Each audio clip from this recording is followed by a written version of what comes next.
And I accept, when the name of our province is being mentioned, the province of Maguindanao, what is in your mind or in your heart, most often, if not all, is fear. I know you cannot still forget about the Maguindanao massacre. Kasi tinawag eh. As well as the SAP 44 incidents. Those infamous incidents happened in my province.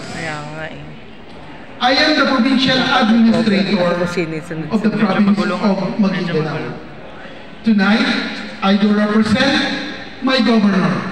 The Honorable Baimariang Sanke is Mango Dadato, as well as the governor of Sultan Kudarat, the Honorable Dato' Pax Ali S. Mango Dadato. I do represent them tonight. Every time that I speak, I have a very simple message. Please give us a chance to prove our worth.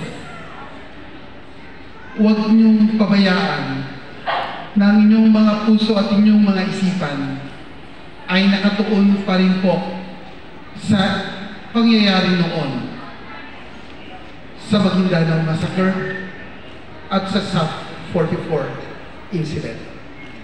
Alam ko ang hirap kalimutan dahil every 23rd of November, nasa pahayagan pa rin, nasa mainstream media ang Maguindanao Massacre.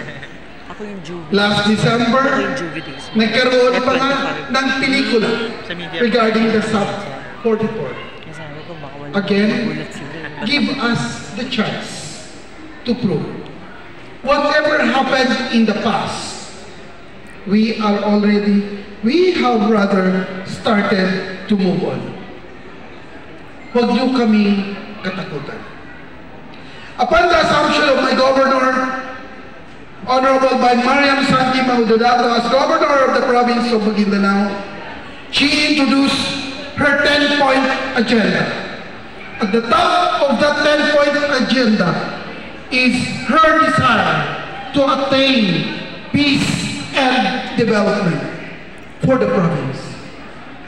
Peace is not the absence of conflict, but rather the presence of men and women who work to end the conflict. That is the real meaning of peace.